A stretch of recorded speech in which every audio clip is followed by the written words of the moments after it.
Good morning and welcome to Social Security's press conference today. Let's stand for the national anthem followed by invocation.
Shall we pray?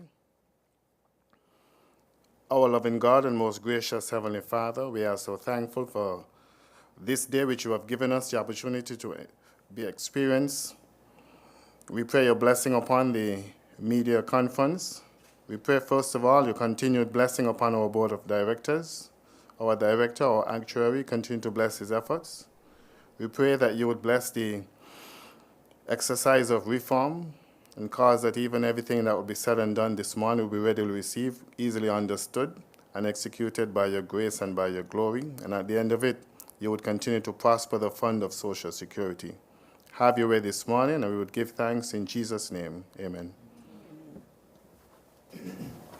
You may be seated. Chairperson of the Social Security Board, Mrs. Janet Harris, our Director, Christopher Lord, our Actuary, Mr. Derek Osborne, members of staff, management, stakeholders, media, thank you for being here. Today is a testament of Social Security's accountability and transparency as it relates to the topic of Social Security reform. Social Security reform is not new. Social Security reform has been talked about for many years. However, the time is now for Social Security to put those steps in place to preserve and uphold the sustainability of the fund. I now welcome our chair, Mrs. Janet Harris, to deliver opening remarks.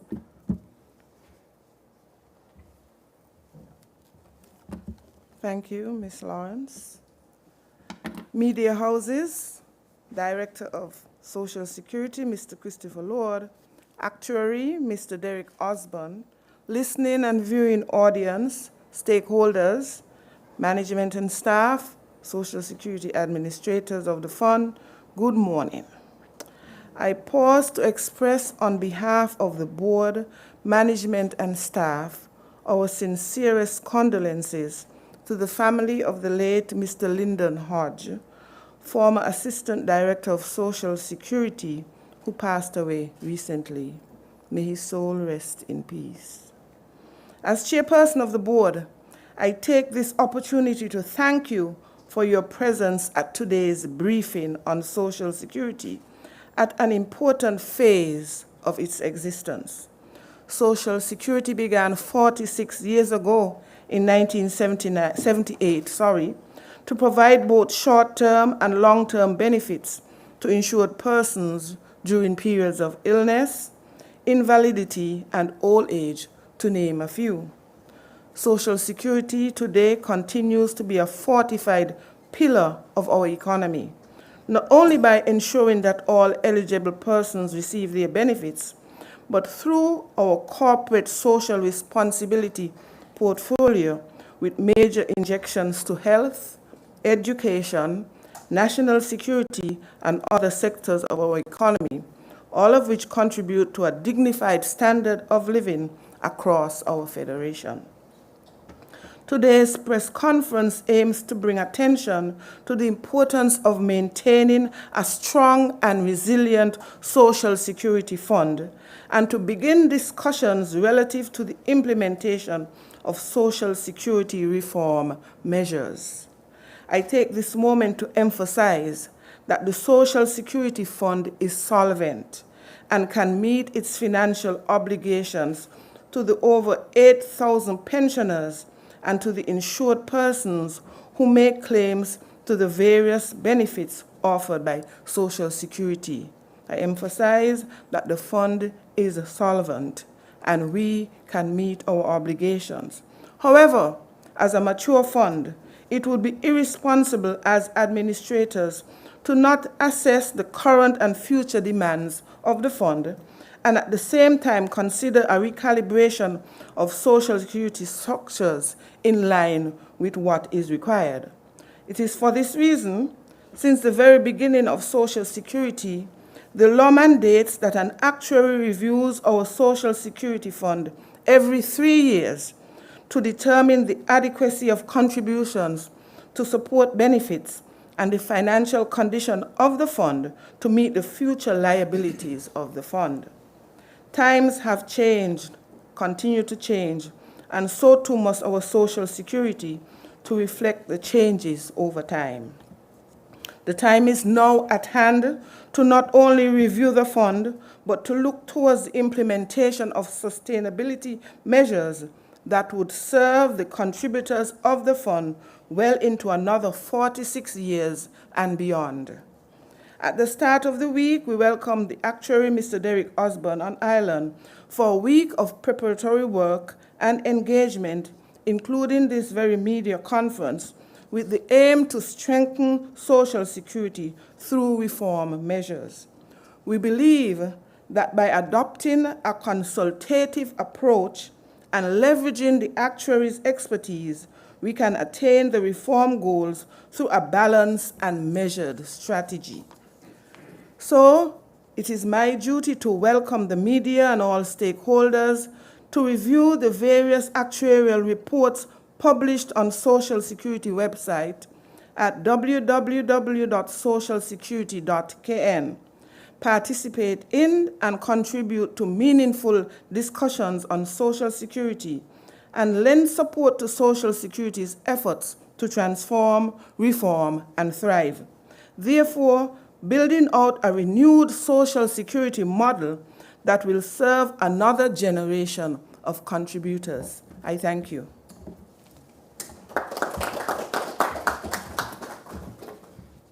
Thank you, Mrs. Harris, Chairperson of the Social Security Board, and for emphasizing that Social Security remains solvent and able to meet its obligations, and more importantly, about the responsibility to ensure that as administrators and stakeholders, we assess and review the current model of Social Security. We now welcome our presentation by the actuary, Derek Osborne, who will share virtually measures as it relates to Social Security, our current status, and where we are and what is. Welcome, Mr. Osborne.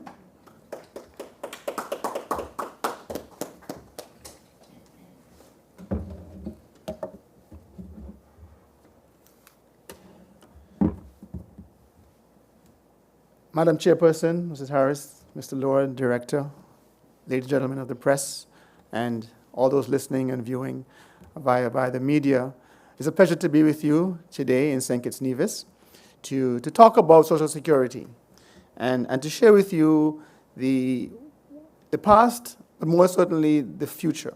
You know, the actuary's role, as the chairperson said, is to assess whether the contributions that have been made are able to sustain the promises that have been made to those people who have already gone before us and now getting a pension, and those who are still working and look forward to benefits while they're working and pensions when they stop working. And so I want to start with a little picture. And this picture really hopefully sets out to you what it is the fund is really trying to achieve at the end of the day.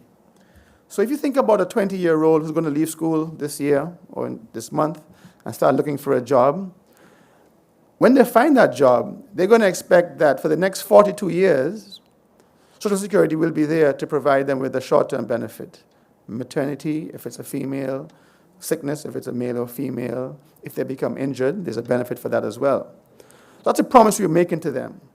But the bigger promise, however, is when they turn 62, which is 42 years from now, that the fund will still be there, and whatever promise we make to them as a benefit for life is going to be payable on time every month until they die. And so if you look at this picture, it's a balancing act that we have to play between having benefits that are adequate, contributions being affordable, and a long-term sustainable fund so that that person I just spoke about, and maybe even his or her child, 60 years later, is still able to benefit from a Social Security fund. And that's the main reason why the actuary has to come in every 3 years.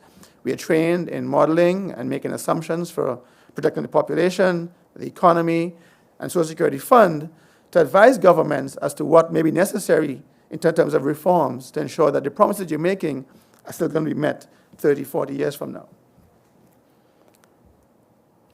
So the history of Social Security fund, as we heard, is 46 years. So the charts you see before you demonstrate the evolution of the cost and the size of the reserves over time. So on the top left, we see the age pension is one particular benefit which covers over 82% of total benefits. That's the age pension. You see on the top left, it started off at 0 in 1978, and over the last 20 years, it's risen exponentially. In the last 3 years, 21, 20, 23, age pension alone exceeded contribution income. So the other benefits had to come from investment income. This year, total contributions and investment income are less than expenditure. So we reached a point where we're tapping into investments made over the last 40 years to help pay benefits. Now, I think as everybody knows, in your own household, if you keep paying out more than you're taking in, and you do have some savings, and you dip into those savings every week or month, eventually they're going to run out. As the chairlady said, $1.7 billion we have in assets right now. The fund is solvent. There's no challenge paying benefits this year, next year, and the year after. The challenge could be, however, 15, 20 years from now. Because as we see on the top right, the contribution rate in the purple line, 11%, has been constant since the mid-1980s. But the green line, which demonstrates the cost of benefits and admin costs relative to wages, has increased significantly over time. So until 2017, income was more than expenditure. But once that line was passed, we've had a case where expenditure exceeds contributions. And therefore, investment income is required to help pay those costs. And if you look at those lines, they're all heading in a direction which we believe the trend is going to continue. On the bottom left, we have a chart with total reserves. Now, so as I said, for the first 35 years of the fund's history, the contributions exceeded expenses, and therefore we had savings that were invested in different opportunities, deposits, bonds, loans, a little bit of property, and some overseas. And those reserves have now almost capped out. You see the trend, they were increasing, reached about $1.7 billion 3-4 years ago, have remained pretty steady since then, and they're actually now starting to go down. An indication that there's a maturing fund, and we've reached a point where change is required if we want to avoid that fund being depleted, not the distant future. On the bottom right, that chart shows what the size of the reserve is relative to expenditure. So if you think about the fund of $1.7 billion, expenditure of about $160 million every year, divide those two we get just over 10, right? So it tells us that the size of the fund compared to expenditure, and as you see, that line is heading down. And if we do nothing, it will eventually go to zero. So all of the pictures before you demonstrate that the trends are not in our favor when it comes to being sustainable over the long term. And so this chart that I've added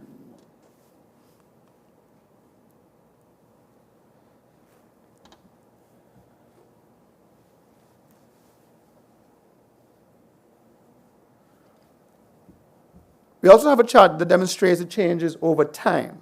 So we look at the last 20 years, and then this hopefully demonstrates that things are happening that we can't control.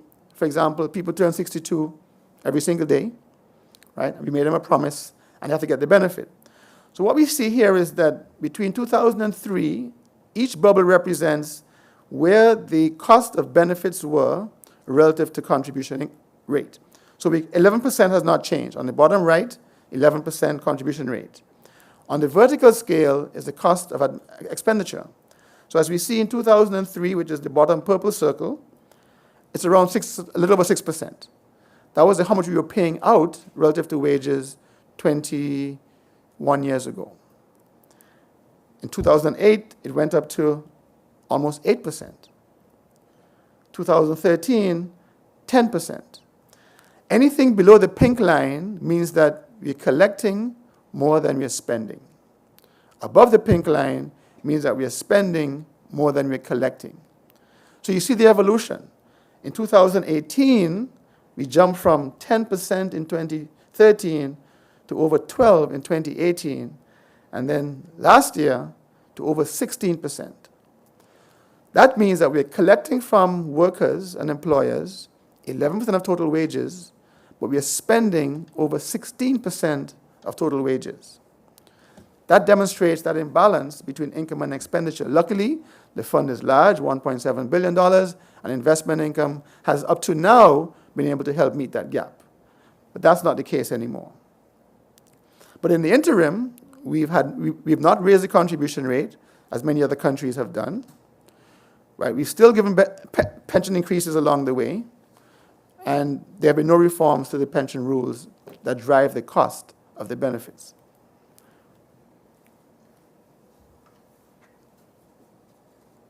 And the question may be, well, why are costs rising so quickly?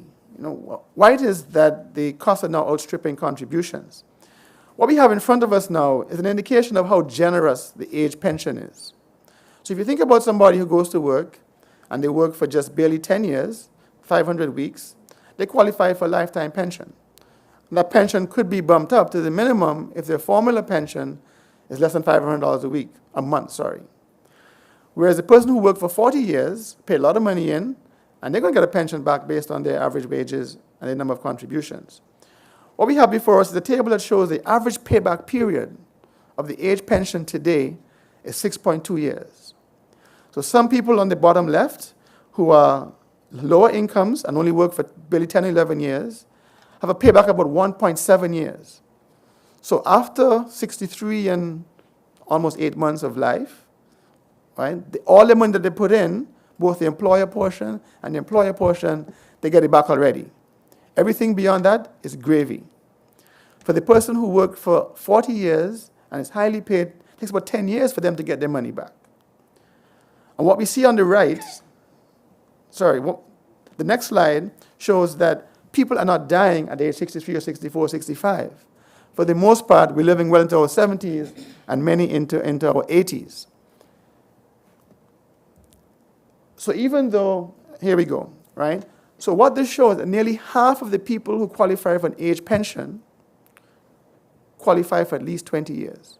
That's 46% reach age 82. So we saw before average payback of 6.4 years, but the average life expectancy, or the average period of payment, is much longer than that. We see on the right here that in the last 5 years, men on average died at age 73.7, and women at age 76. So if you look at that, so female, that's 14 years from 62, that the average woman received the pension. but the payback period is only 6 years. So somebody else is having to pay for those extra 8 years. And that's the reason why there's an imbalance between the cost of age pensions and the contribution rate. Because most people are getting their money back very quickly, and therefore it requires somebody else, the children and grandchildren, to pay that extra portion of their pension. And this is why reform is really needed, to fix that imbalance, so that the contribution rate is better in sync with the value of the benefits to which an older person can get. And I keep saying age pension. That's because, as I said, 82% of all benefits are age pension. So yes, we have sickness and maternity and invalidity and survivors, but the real cost is on the age pension. That's the one where the most value is. So every 3 years, the actuary comes in, and we're going to start the next review, the 14th review now, and the results will be back probably in 2 or 3 months' time. This picture shows you what the results were from 3 years ago. And what we see is that if nothing is done, we project the fund to be depleted in 2040. That's 16 years from now. That's nothing new. Every review for the last 20 years has shown that if nothing was done, depletion would be an eventuality. But the more concerning thing to me, even though many people think about the fund being zero, that's the scary part, but to me the right side is even more important. So where that X is indicates what the contribution rate will have to be in 2040 to provide enough income to cover all benefits. That's 28%. So if you think 11% is high today, it will be 28% 16 years from now if you have no money to help bring investment income in. And again, that's if we do nothing. And of course, the plan is not to do nothing.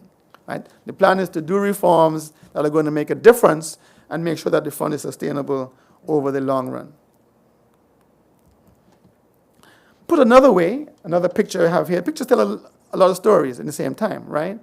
What we have before us is a chart that shows how expenditure can be met for the next 20 years. So we have the top line, which is expenditure. So right now it's over 150, 60 million, but contributions last year were only 107. So the yellow investment income, as I mentioned earlier, had to help meet part of the cost. This year, as I mentioned earlier, we're going to tap into assets, investments, deposits and other investments to help meet the cost of benefits. But as we all agree, I saw you nodding your heads, if you keep doing that forever, eventually the money is going to be done, and we're going to have that gap to fill in 2040. Look at how big that gap is compared to the blue. Right? It's more than double the contribution. So as I said, 11% what we're paying now, 28% is what the rate's going to have, around what it's going to be in 2040. That gap has to be filled somehow.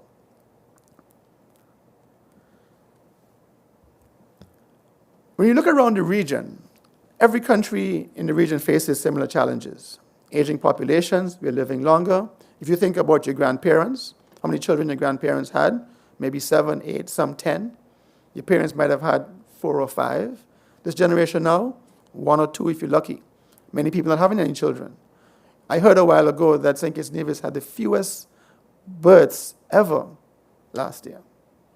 Right? We are having fewer children. It's not St. Kitts Nevis only, it's all over the region. Right? And so what countries have done in their reforms is to raise the contribution rate, raise the pension age, change the pension formula. They have different ways of trying to ensure sustainability in the long run. As we see from the chart before you, St. Kitts Nevis still has one of the lowest contribution rates in the region. Only the BVI at 8.5% and St. Lucia at 10% are lower. Everybody else, and the orange bar suggests that they're moving. Right? So Anguilla started moving this year from 10, they're going to 12, they're now 10.5. Montserrat is moving to 15, St. Vincent and Grenadines to 15, Dominica to 15.75, Grenada to 16, Antigua Barbuda to 16. Right? All of them, for the same reason we talk about here today, are moving to enhance sustainability. Barbados is one of the oldest countries in the Caribbean, or the oldest country in the Caribbean, and they are now at almost 20% contribution rate for what we have, paying 11% for. Demographics matter, but also the generosity of the pension also matters. And so each country is different, but we're all facing similar challenges. And those countries who reform earlier, we are seeing the benefits of those reforms today.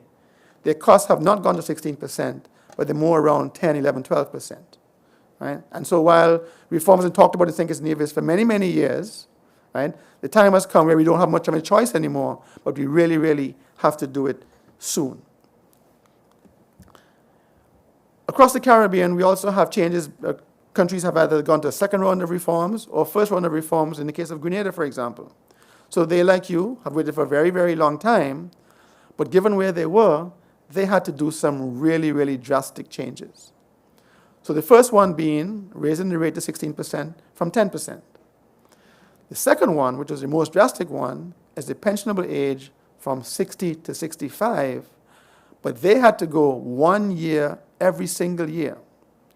So if you were born January 2nd this year, when the age changed to 60 to 61, next year is 62, you're going to miss it. Next year after, going to be 63.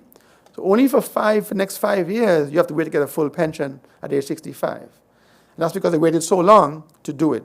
They chose to go with that quick move to 65.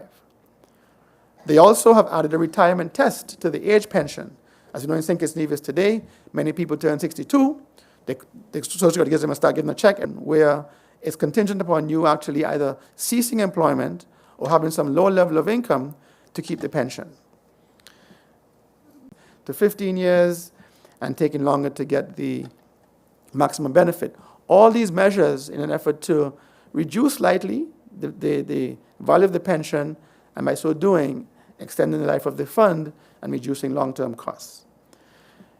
In the case of Grenada, they also added the benefit of unemployment, which has been mentioned in St. Kitts Nevis many times before, and certainly is a benefit that really came in handy during COVID, during hurricanes in some other islands, where they quickly added something temporary, but a permanent benefit of unemployment in terms of this reform exercise as well. I won't go through all the countries, but as we see here, St. Vincent and Grenadines had a second round this year of reforms. Barbados, a second round of reforms again, with their first round in 2004. In Barbados' case, they're going to raise their pensionable age to 68. It's been 67 for the last 10 years, but they're going to move to 68 as a way of ensuring that their national insurance system remains sustainable for the long run. Montserrat, they used to have an early pension, so when they moved from 60 to 65, they had a reduced early pension, but they had to eliminate that. So now it's only 65 is available for the pensionable age in Montserrat, as is the case in Anguilla and BVI. 65 is the only age that they have for a pension. There's no early pension.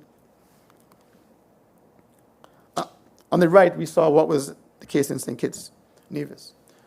So these graphs you saw before, so the reform objectives are going to be to push that curve with the reserve being depleted 2040 to the right. Let's try and extend to 2050, maybe 2055 at least, in the first round of reforms, and reduce that green line from 40% down the road to maybe 30%, to more affordable rates. If we can find a way to balance, going back to that very first picture, with the balancing scale, to balance adequate benefits with affordable contributions, we can then have long-term sustainability. So in terms of even your household, right? If you think about managing your own finances, and you have increasing costs or reducing income, only two things you really could do to save the day. You have to increase money coming in, or you have to reduce money going out, or you could do both, right? That's it. So what you see before you now are the options that exist for us to increase revenue on the left and reduce costs on the right. Now, on the income side, contribution rate is the easiest one, right? Just raise the rate, more money comes in automatically. For investments, yes, they can invest more aggressively. They can invest in different things, but when you take more risk, you also run the risk of losing your money as well, right? So you must balance those two things.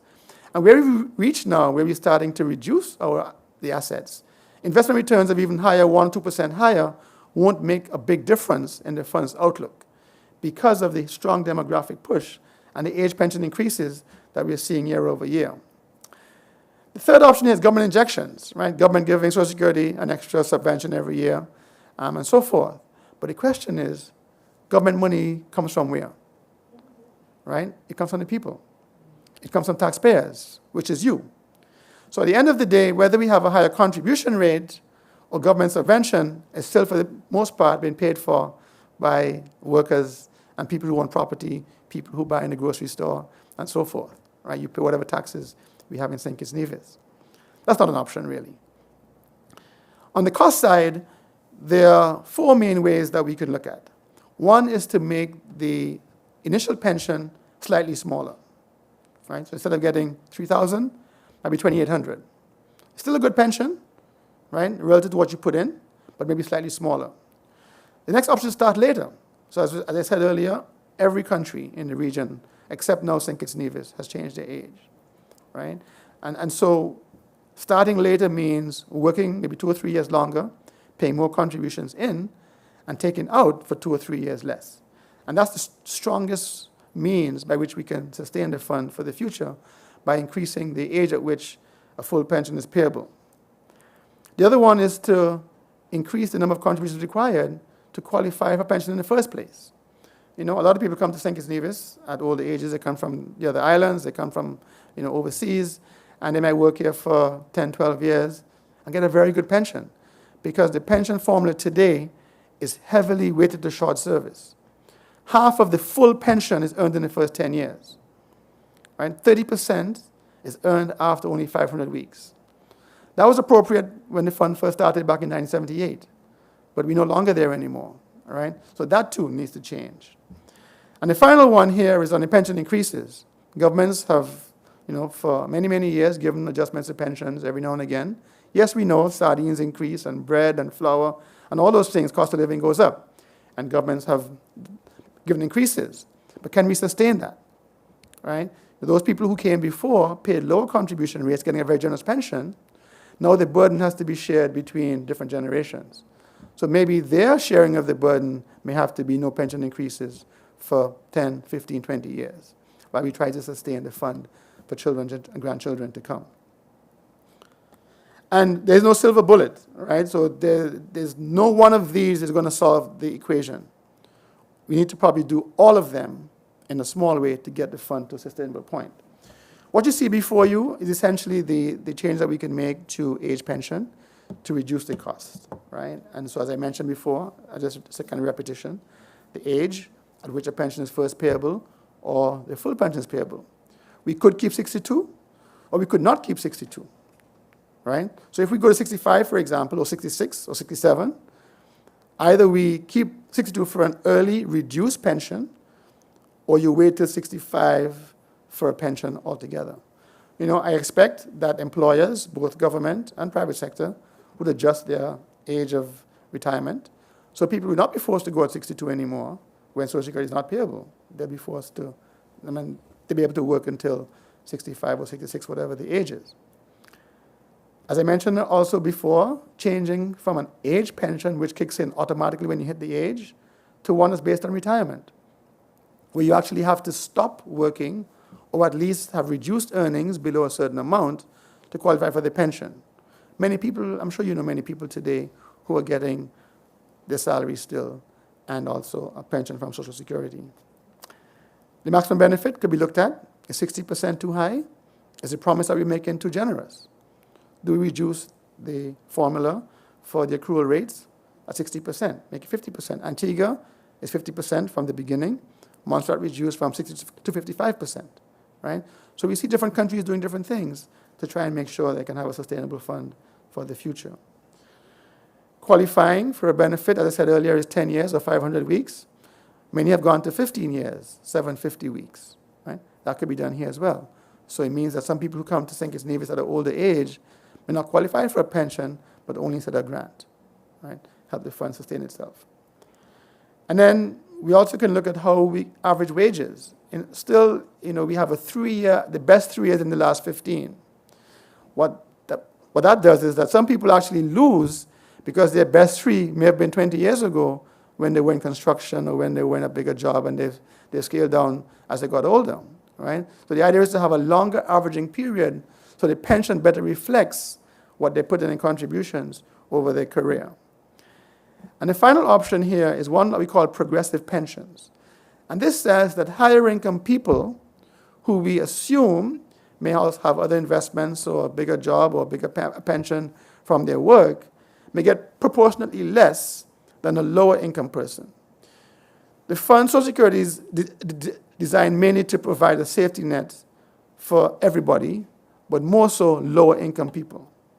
So if we can find a way to transfer from the higher income to the lower income in a way that's still fair to them, that's a possibility as well. So these are all on the table. And as the chair lady mentioned, we've had in discussions with stakeholders throughout the week, and really positive discussions. People understand the need for change. They understand what needs to be done, and for the most part, very supportive of the suggestions that we've made so far. There are other reforms after 46 years that need to be made as well. Not as financially either beneficial or hurtful, but certainly, life has evolved and work has changed and society has changed. And so before you, we have a list of changes that are also going to be considered. For example, survivor's benefit. There's a hard line at age 45 where some people get for 1 year, a survivor's pension for 1 year, and some get for a lifetime. Right? So we're looking at that to make sure that it's consistent with how people live and earn today. Invalidity benefit. It's either all or none. If you have a car accident and you're in a wheelchair and you claim invalidity, they give you the pension, yes. You go back to work for $100 a week, they cut you off. Right? So you probably choose to stay home and be inactive. Whereas you really want to go out, you want to do something during the day productively. And so let's find a way to have a partial benefit for your invalidity benefit, or you've lost some faculty, but you still can do something else. I mentioned earlier unemployment benefit. Again, a good benefit to have. Most of us may have a regular job where there's no risk of being unemployed. But hotels every year may cut back, whether it be 2 days a week or some people don't work for 2-3 months, right? Find a way to replace lost income when someone loses a job through no fault of their own. The Bahamas did it in 2008 when we had the recession. Last year, Grenada added it. 2 years ago, Turks and Caicos added it. So more and more, we've seen the benefits of having a benefit that provides income replacement when one loses their job through no fault of their own. Here you have assistance pensions. Those are people who didn't qualify for an age pension, but they supposedly have low means and they qualify for a pension. Should we give a pension to people who duck and dodge for 30, 40 years? Or they were driving taxi and make plenty of money, but they refuse to pay contributions? Should they qualify for pension for life from the fund? Right? The answer may be no. And the rules actually say no, but I think they're more liberal in terms of allowing people to qualify for those pensions. So we have to look at those things and make sure that whatever money is going out needs to go out and provide income support to citizens and residents. On the lower side, we have some smaller benefits for maternity. The ILO is recommending a 14-week maternity period. It's now 13, a small change. Paternity. More and more we see employers allowing new fathers to have a week or two off to stay home with with the baby, which is a good thing. And so if the labor law and the government sees it fit to add paternity benefit, Social Security in tune should add a benefit for paternity, where the man is off from work, losing income for a week or two, Social Security kicks in and replaces 65% of that particular wage. Funeral grant, maternity grant. These are fixed dollar amounts. I was told when I first came in on Sunday that the funeral here costs $15,000. The grant is $2,500. It was recently increased to $3,500, and maybe the cost of a basic funeral is $8,000, $9,000 for a basic funeral. Is the grant supposed to cover half of the funeral, a quarter of the funeral, or all the funeral? Right? We don't know. So have some objectives for each benefit. Design them in a way that that we know we want to achieve and provide income to help the family cover certain costs. And the final point here is how people who are self-employed contribute. The system works well for employed persons today, right? You either have a company or you have a boss man or an HR person. They fill out the form, they submit the form, they send the payment, and the employee has no work to do. When you're a self-employed bus driver or fisherman, right, you have to come here to the office to pay or send a check or whatever it is on a form and so on. But I don't work that way as a self-employed. Some days I have nothing, some months I have plenty. Can we find a way to match their earnings with our requirements to pay? And we've seen other countries adopt other flexible approaches where a self-employed can pay either all the money in January, the tourist season is high, the bus driver have plenty of money, you pay everything for the year in January or February, nothing else for the rest of the year. Or depending on your season, you pay everything in August. If it's carnival time or Culturama time, whatever it is, right? Find a way to meet them where they are, and they can benefit in a flexible way as they pay contributions. And so I'm wrapping up now, and having said all of that, we believe that there are 4 ingredients that are going to make sure that you have a sustainable fund in St. Kitts Nevis. 4 things have to happen. The first one is the economy, out of the control of Social Security directors, the board, and so forth. But the government hopefully will facilitate an environment that will see new investments in St. Kitts Nevis. It will see people move here. It will see more jobs, higher paying jobs, which at the end of the day helps contribution income, helps investment income, okay? The second one is design. It's been 46 years ago, so maybe even 50 years ago, where they start talking first of all about Social Security in St. Kitts Nevis. There's a 50-year-old design we're working with, right? Life has changed since then. We need to find a way to make sure the design we have today is consistent with how work, society, and labor markets have changed over that period. Third is an efficient and effective system of administration. That means compliance. It means investing in assets wisely. It means the board making decisions in a prudent and timely manner. It means the minister, well, that's the next one. It means operating in an efficient way at a lower cost, right? And I tell you, it's about time in the Caribbean where we ensure that a bus driver or a business who's not paying Social Security does not get a business license, does not get his driver's permit renewed, whatever it is. When we move to the US and England, we know how to follow the law. Can we follow the law in St. Kitts and Nevis, right? So can we find a way to ensure that customs doesn't allow somebody to import goods if they aren't compliant? Road traffic, you're smiling, right? Road traffic, business license, whoever gives a government permit requires, first of all, Social Security clearance. It also means, though, Social Security has to have the press of a button that tells you compliant or not. So there's no delay in issuing permits wherever that department is operating. And the final one is, I think, captures all of those 3 things above. Honest and responsible government, good governance. Not only the Prime Minister and Cabinet and the ministers, the chair lady, the board, the director, managers. Everybody being honest and prudent with the people's money, right? Making good decisions on a timely basis, not kicking the can down the road any further, but dealing with issues that confront you, ensuring you have an efficient operation, investments are well managed, you hire good people, and you let go people who aren't performing, right? Those things are required to ensure that we have a good system in St. Kitts and Nevis. And so this is my final comments. As I wrap up, I go back to the picture again. Very important. We have to find a way to balance those 3 things. And there is, I believe, out there, a St. Kitts Nevis solution for a St. Kitts Nevis problem. Not a Barbados solution, not a Grenada solution, but a St. Kitts Nevis solution. And can we find that sweet spot, where that sweet spot is between a contribution rate that we could afford, maybe 16, 17%, right? And a package of benefits that we could know that provides good adequacy, allow us to buy those basic goods that we need when we get older, right, to ensure that we could be sustainable for the long run. And the last point is that we need to also put in the act, there are certain measures that governments have to act when we're going off path. So once we do the reforms and we have a path where we want to remain on to ensure sustainability, we have to make the actuary comes in every 3 years and makes a recommendation. But governments don't have to act. Let's change that so that they're forced to make changes to ensure that we don't come back here again 10, 15 years from now with a bunch of reforms that people don't like. So, we thank you for listening, and we take your questions for the next few minutes. Thank you very much.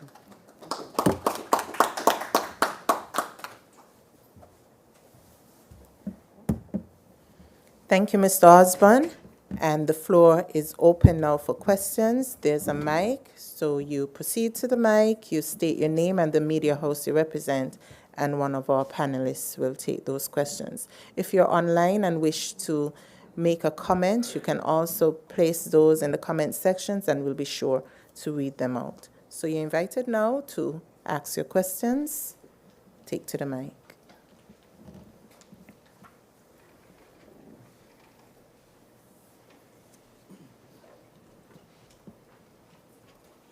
Good morning, Devin Richardson from Buckigatti Media. First, let me say I'm happy to be invited. I think this is the first step of introducing reform. I see it as a form of education to the general public, and Social Security is very important. I have a few questions that will probably ties into one. A lot was said about propose. Now, there are talks about increasing Social Security, right? But from the presentation, I'm not seeing a set figure. I'm seeing somewhere between either 65 or 67. So could we get a more accurate figure that you're trying to target? The other thing, if Social Security can collect more contribution, wouldn't that help not to increase the age pension at whether it's 65 or 67?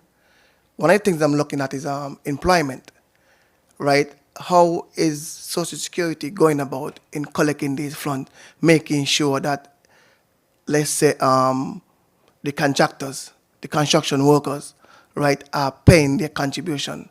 You know, who's doing their regular check to make sure that they have 10 workers and the 10 workers are actually being, the funds are actually collected for. I'll stop here for now. Okay, I'll go first, and I'll leave some of the specific ones to the director. So in terms of specific reform, as I mentioned a while ago, we have to find a Sinkins-Nevis solution. And that's the purpose of discussion this week. We met with some stakeholders, broad cross-section, young, not so young, Sinkins-Nevis, male, female, labor, employer, political, all sides, and so forth, right? And I think that's the starting point. And in that room, we have consensus. I certainly can't see the contribution rate being less than 16% 5 years from now.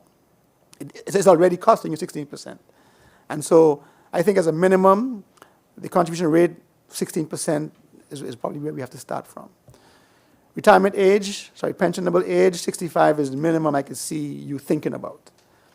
I would put on the table 66 and 67, right? It may sound high, but it won't be for people who are now 55 or people who are 60, right? It'll be a gradual change for them. And so people who are 30 years old can plan for 67 or 68.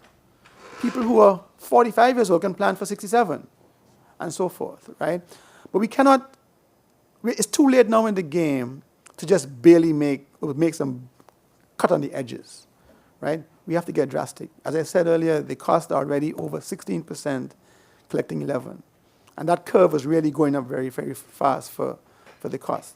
And so I am hoping it's now late June. I really hope that, I'm not sure what the director has in mind, but I'm hoping that by the end of July, we have that list to send to Cabinet for that stakeholders can be comfortable with and have agreement on that. And I'll say it now, non-political. The last thing we want is to be political, right? We would like everybody, all political parties, all senior stakeholders, to agree on what we're doing. So whenever election is 3 or 4 years from now, it doesn't come up because we all agree to it. It's happened before in other countries. It can happen here in Sinkins-Nevis. On the point about more collections, and it's a double-edged sword because, and I know some people duck and dodge and don't pay. I know that. They should pay, and they should collect, right?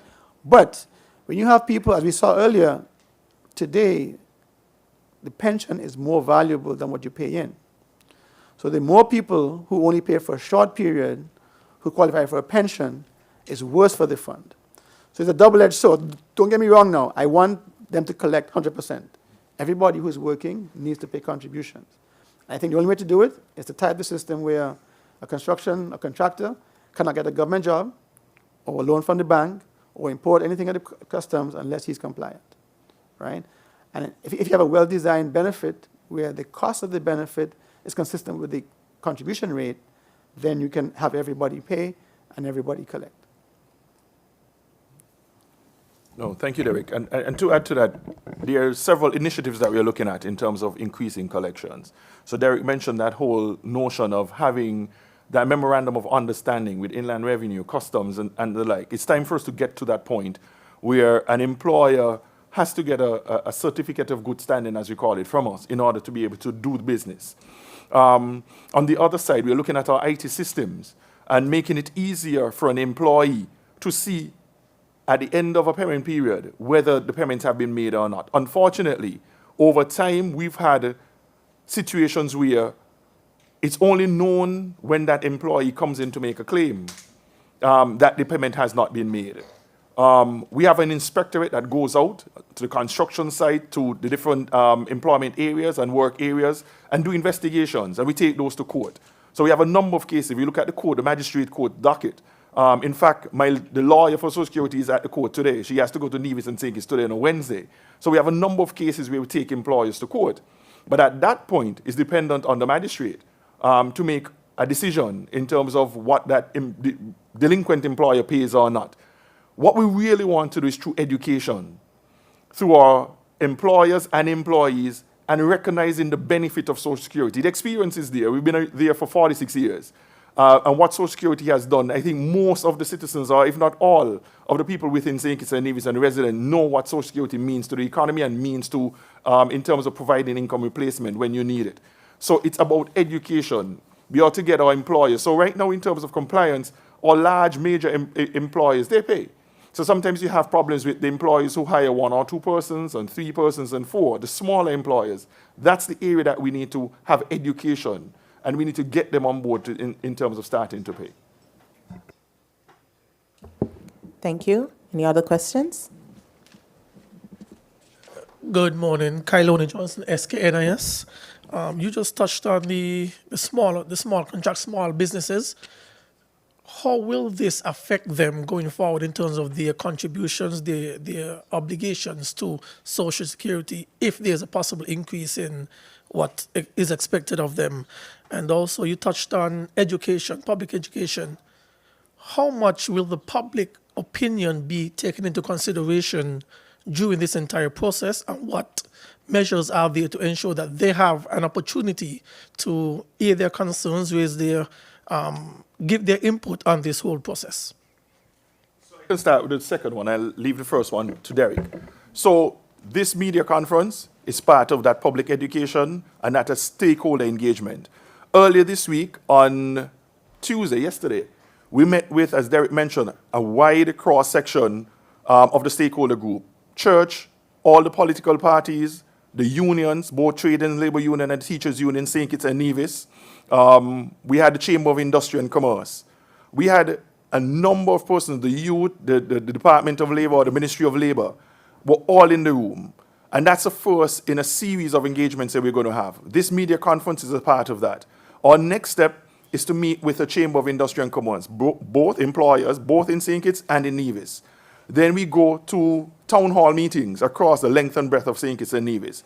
So what we are, and there's a reason why we aren't going into the specifics, as the gentleman here asked, because we have to get that engagement and that awareness before we come down to the specifics. Yes, we have our ideas, but we want to hear from the public. So their opinion, their thoughts, how we would impact them will be taken on board in terms of the decisions that we make.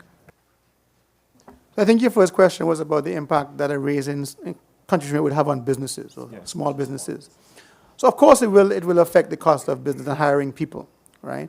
And when a business has new costs, they're going to either pass that on to the consumer who they sell goods to, or they may take some if it's it's a nice business. But it certainly will affect cost of living in St. Kitts Nevis. What we hope though is that it doesn't affect employment that much. But it's gradual. It definitely won't be 16% on one day. The idea what other countries are doing is 1% a year. So every January changes by 1%, half and half. And so whatever we recommend here would be equal increases. So if it goes by 2% in year one, for example, it will be one for employer, one for employee. And if you think about a 1%, even if you make $2,000 a month, 1% is $20 for the month. If it's half and half, it's $10 from your wages on a monthly basis. So it's not huge, right? You miss it the first month. You might miss it. But after month 2, month 3, whatever, you don't miss it. But you know it's going towards a good cause, to saving the fund for the future. Right? A lot of us in the Caribbean, and I'm sure in St. Kitts Nevis as well, we don't have that savings that we can look forward to when we get older. Right? We need to find ways to ensure that we can retire when we want to retire and live comfortably when we retire. And so to ensure that we sustain the fund, it's important to have the extra contribution going soon. Thank you for your questions. We're looking forward to more questions. That's why we're here at a press conference. We've invited the media in to ask questions on behalf of the stakeholders. As we move forward to going out in the public, we're looking for a consultative approach, and so we invite your questions. Kailoni? Yes. The actuary, you stated that this solution has to be a St. Kitts Nevis tailored solution. But has there been, or will there be, opportunities for you guys to incorporate what has been done, the best practices throughout the region, to tailor it to St. Kitts and Nevis? And also, you mentioned 2040, that may be the troubling year, the worrying year, where the fund may be in issues. So is there a timeline for the implementation of the completion of this reform process that we have to get out there, that we can avoid that problem? Well, so I'll go with the first question first. So the Caribbean has about 16 English-speaking countries with a similar design system. Most have done what we're talking about now, and the different experiences in each. Right? Some did it as early as 2003. St. Lucia went first. Barbados was just behind them. And we've seen the dividends of those reforms. So, their director and his senior management team, they're in touch with the leaders of other institutions. And so, for example, Grenada now have a year experience with unemployment benefit. They have a year experience with self-employed flex contributions. Right? So before you do it, you can speak to them and understand, what went well, what didn't go so well. If you're doing that again, what would you not do? What would you certainly do, right, to avoid you having those problems from the beginning? And so what I would say is that nothing we're talking about here is rocket science. It's been done before. And certainly it's possible. And yes, people never like more money coming from their pockets, right? But I honestly believe if done well, if communicated well, I'll tell you a story. I like to tell stories. In Grenada last year, we did the same reform, and it was from 60 to 61 on day one, right? And a lady wrote a letter in October saying that, she's concerned. She turned 60 in January of this year. And all of a sudden, you're changing my benefit. NIS is called NIS in Grenada. They wrote her back a nice letter, explained to her why the change is necessary. And she wrote back saying two things. First of all, thanks for responding. I didn't expect a response. And secondly, I appreciate what you said. I understand. I'm grateful. I'll accept my pension, when I turn 60. So communication matters, and that's why we're here, right? And I think, I have to commend the team, Mr. Lord and his team, for going out to the public, and the board for supporting them, so that it's done, as I said, a solution for St. Kitts and Nevis. Right? It has to work for you. Timing-wise, man, I wish it was tomorrow morning. I wish it was July 1st, but certainly, and again, I'm an advisor only, but I would certainly like to see January 1. Things not everything would happen. Again, everything we talk about is a transition, right? Most things don't happen on one single day. So you might have some small changes, hopefully next January, the following January, maybe July, and so forth, right? So it's a transition. People who are turning 62 next year won't be significantly affected, right? So no need to worry about that. Change is going to be gradual.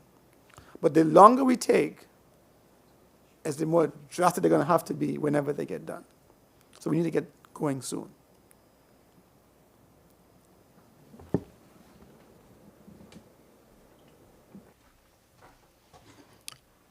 Media. Now, during your presentation, you speak about investment. And one of the things they're looking at is money to pay out at the end of retirement.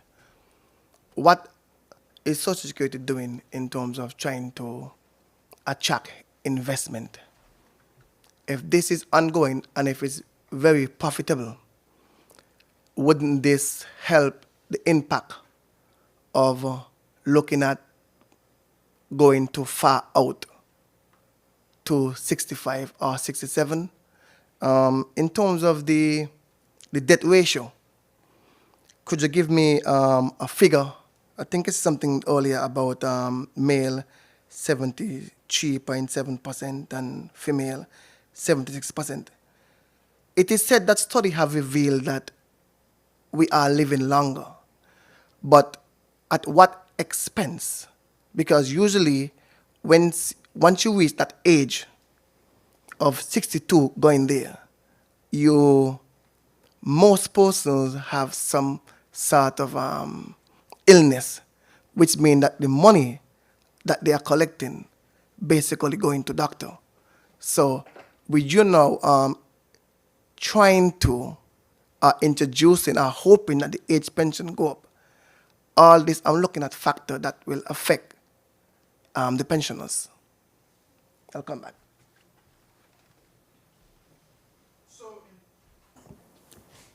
In terms of the holistic, right, and again, governments have a duty to provide social, in this case, social support and benefits for their people. Healthcare in St. Kitts Nevis, apparently for elderly, is free. There's no cost. I mean, prescription drugs, I think, is $10 for, whatever prescriptions you need, and so forth, right? There's certain support that they get already. So the reforms we're doing here, and I really hope that the Ministry of Social Development and even the broader government of St. Kitts Nevis look at all social programs, right? And make sure all of them fit well together. You have lift, you have assistance, you have other things. Are there duplicates? You want to avoid duplicates. I'm sure that there's some people who may be getting from 3 different places and getting too much at the end of the day. And too much meaning that based on the correct rules, they shouldn't be getting all of that, right? And so harmonize these systems, stop working in silos, and make sure that everything works well together. No gaps, but no duplicates, right? So you protect everybody. That's one. And healthcare included, right? Healthcare included. Yes, we are living longer, and we want people to live longer. None of us want our parents to die, right? And so it comes with a cost. It comes with a cost. And so hopefully we can balance, I keep saying the balance between the generosity of the benefit, the promise, the age pension, and the contribution rate. That's very important, to sustain the system. And many of you have become accustomed to a generous Social Security, right? And that gradually may have to change in terms of the expectation, right, for yourself or for your children, because we just can't afford it anymore. And, unfortunately, and I'll tell a story, which is a sad story, but I'll tell the story. In Antigua a couple of years ago, they had difficulty paying their Social Security pension on time. And there's a story, it made news. An older man, 82 years old, went to the grocery store, and he didn't pay for all that, and he put in his basket. He put some in his jacket, and he walked out the store and got caught, right? And he went to court, and the magistrate asked him to explain his situation. He said, "Ma'am, I was hungry. I went to the bank. The pension wasn't there. I called. They didn't tell me when it's going to be payable. But I was hungry, and I went and I paid for these 2 things. I didn't pay for the other one. I'm sorry, but I was hungry." Right? She didn't give him any jail time. But the story is that it's possible, right? If we don't manage our funds well, or don't forecast, right, and plan for the future, you could end up here 20 years from now, there 20 years from now. You don't want that, right? So while we have time now, is we see what's before us, it's happened elsewhere, let's make the changes now, right? It's a sacrifice. And I mentioned even for pensioners, right? If you get $2,000 every month, and the cost of bread and flour and transportation going up, and your pension remains frozen, your living standard goes down. But that may be the price that older person has to pay to ensure that the fund can pay you and your children a pension 30, 40 years from now, right? And in this case, we're talking about Social Security. We have to balance all expectations as residents of St. Kitts Nevis from the government, right? Government money comes from you. And so when we expect governments to provide all these things that we want to make our life better, they come with a cost. And so, it's Social Security today, but maybe something else tomorrow. If I can just touch on the question on investment. So as a pension fund, we look for long-term returns. We are not, and we have what we call a conservative risk profile, because as all that we've talked about this morning, it's about financial sustainability. So we are not here investing in cryptocurrency and that, and you see people making tons of money here and there. That's not what Social Security is about. Our investment portfolio is in safe, conservative investments. What does that mean? That the return is not as high as if you're, so with high returns comes high risk. And we are not in any way seeking high returns or high risk. So to answer your question, investment income alone will not resolve the situation that we are in. Think of investment return on investment income as gravy. So the contribution income is our largest source of income. That's the bulk, that's the foundation of our finances. And investment income is gravy. What we do, we talked about administrative efficiency. So last June, the board, we rewrote, redeveloped our investment policy. So we have a much more diversified investment policy that was approved by the board last year. But up against that, and we talk about reform. So outside of parametric reform, there are other reforms that we need to take. Because although we have a diversified investment policy that say that we can invest in fixed income based on our conservative risk profile, some equity, private credit, and so on, there's a limit in terms of what we can put outside of St. Kitts, and that is written in the legislation. For anyone who is in financial management and investment management, that is unusual. So if you have to go to the minister for every time you have to make an investment, there's a time factor that you lose, you may miss out on that investment, as well as if you can only invest 10% of what you're doing. So currently our investment return is between 3 and 4%. And there for the fund to be sustainable, we need a real return, what we call a net return of 1%. So simply, a real return is our actual return less inflation. So if you look at it, if we are currently getting, let's say, 3.5% as our nominal return, inflation in St. Kitts last year, based on the government numbers, was 3.5%. Our real return is 0. So even on our investment portfolio, we are not as where we should be to ensure the sustainability of the fund. So that's why we are trying to diversify. And as part of the reform, we've been advocating to the minister, and we are hoping that we can have that change where we remove that restriction so that we can invest more of our funds overseas within our conservative risk profile so that we can make more money. But investment income alone will not get us out of this situation.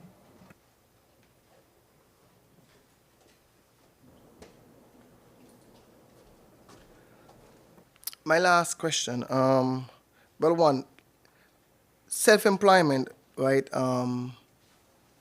They need some more education because they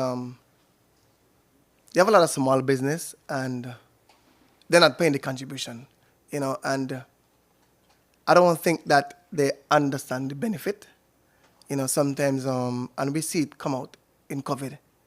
When COVID happened, many persons couldn't find any money to sustain themselves and the workers. So I think that some work needs to be done there. You keep speaking about striking a balance. I love the word balance. But I'm looking at, if the age pension, the age pension will go up, because that's the aim. Would you then reduce the contribution? Or would the contribution also go up? What are you looking at in terms of helping the fund? Because one will say, okay, I now have to work longer, and we have just received an increase in minimum wage.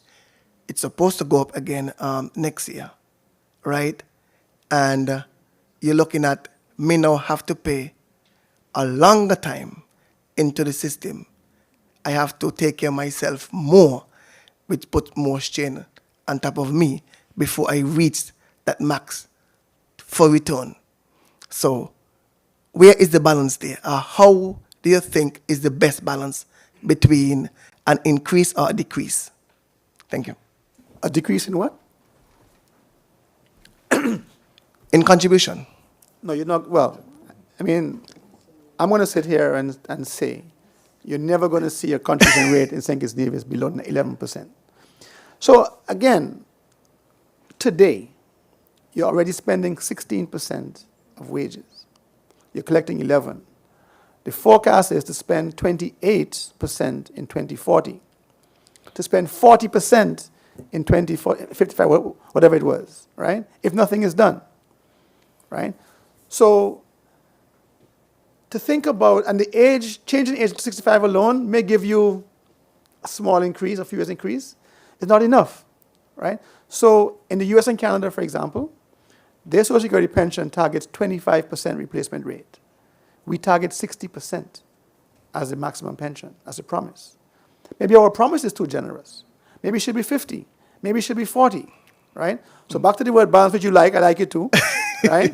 Find a way to have our expectations set, right? That whatever the state provides for us in income support, the state can afford, right? And then we, as individuals, have to top up that to ensure that we can live comfortably in old age. Back in the day, it was children who was your pension, right? You had 10 children and hopefully all of them was good, right? Nowadays, you're only having 2 children or no children. It's more on you, right? So while we live prudently, we live within our means, right? And we save for a rainy day, as the old people used to say, right? And we do it. But please, don't leave here expecting ever in St. Kitts Nevis a lower contribution rate, right? But you're increasing the age pension. Or the option is we go broke and we have no pension. So if you're increasing the age pension, which means that you have a longer time in collecting funds, is that correct? Right, but it wouldn't, right. So as I told the group yesterday, and I mentioned it. Let's not speak about the balance. Right. Okay, do we want a system where Social Security pays pensions only in January, March, May, and June and July? You skip every other month? Do we want that? Do we want where we cut pensions 20% like in Greece? I mean, Greece, if you follow news, Greece probably maybe 10, 12 years ago now, cut pensions, right? It's done in Russia before. Antigua was paying pensions 2 and 3 months late. In Antigua, maternity benefits sometimes over a year late. The fund has challenges, right? This is real situation, real people money, right? We don't want to get there. So be very careful, journalists. And again, you have the voice, and the people have the ears to hear from you. Be responsible, and certainly, the expectations have to be leveled and understood that for the next 15, 20 years, this fund is going to be in a state of raising contribution rate and reducing benefits. There's no, unless you want to reach a point where you pay no benefits in 20 years, and that's not the case, I know. And reducing future benefits. Future benefits, So, right? Future benefits, yeah. No cuts. I expect no cuts for anybody, right? Existing benefits, right? But certainly, please, no, the rate should be 16% already, because you already spent 16%, right? So we're going to get there eventually, and and this is why you have to act early, right? We've taken too long to act, and the medicine is going to be a little bitter. Yeah.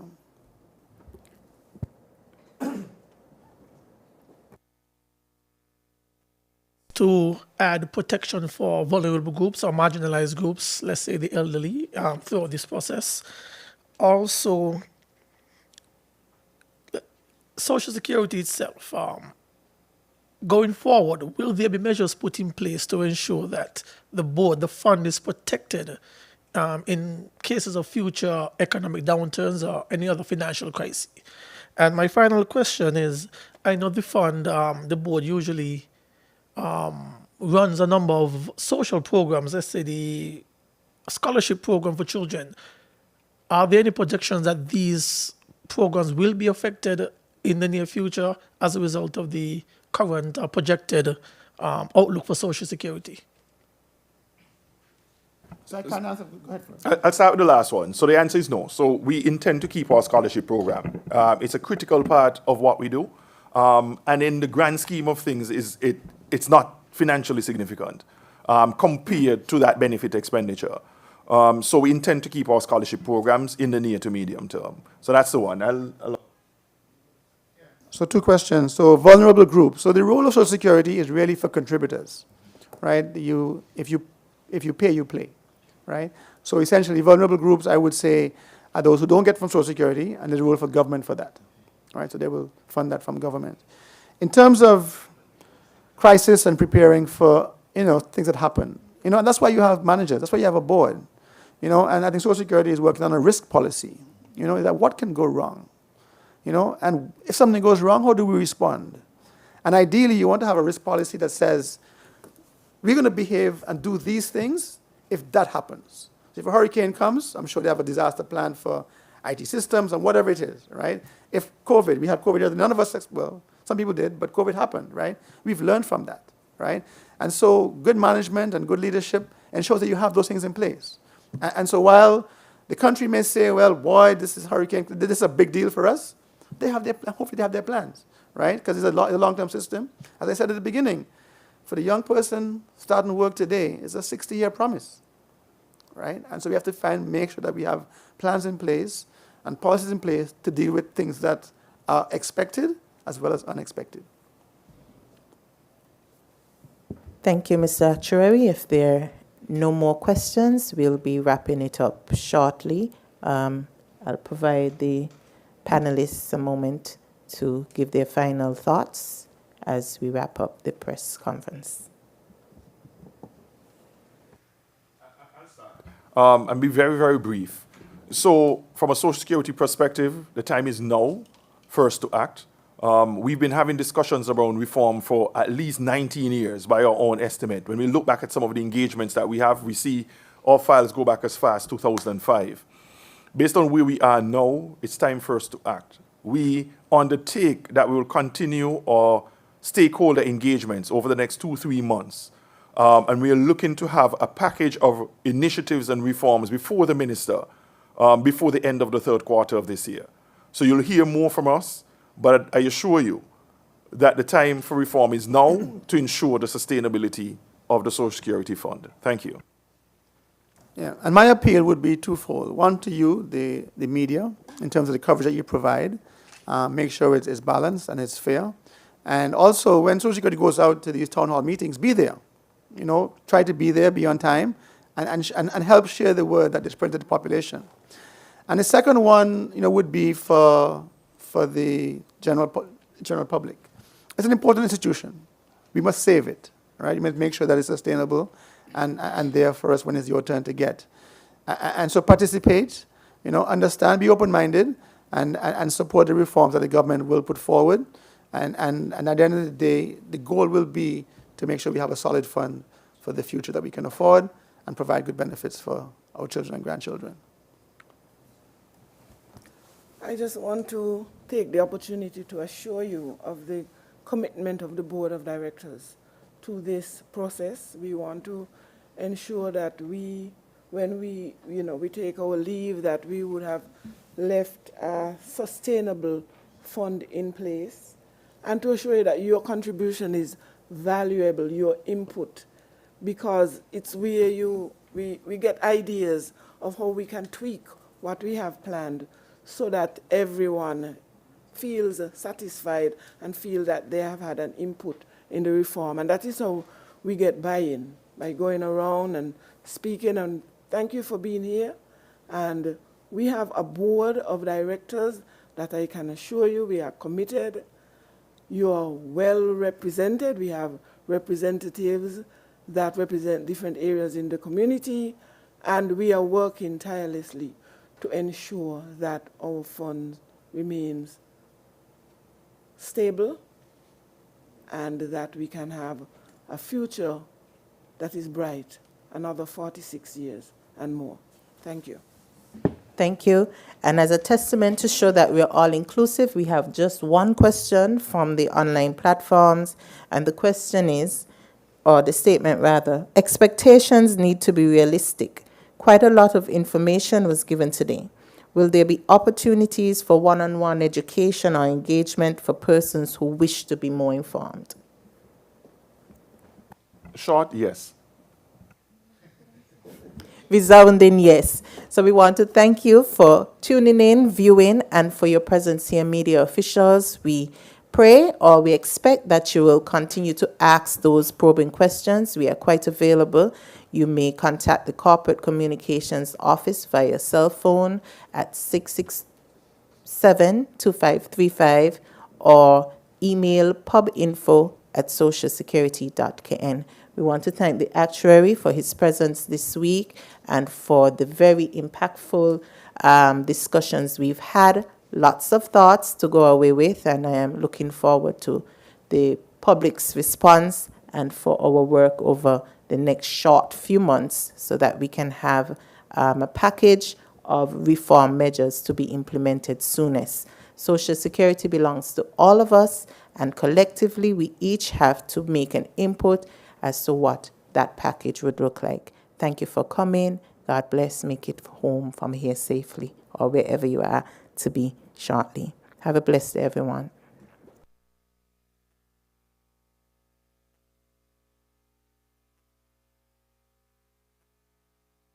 Have a package of reform measures.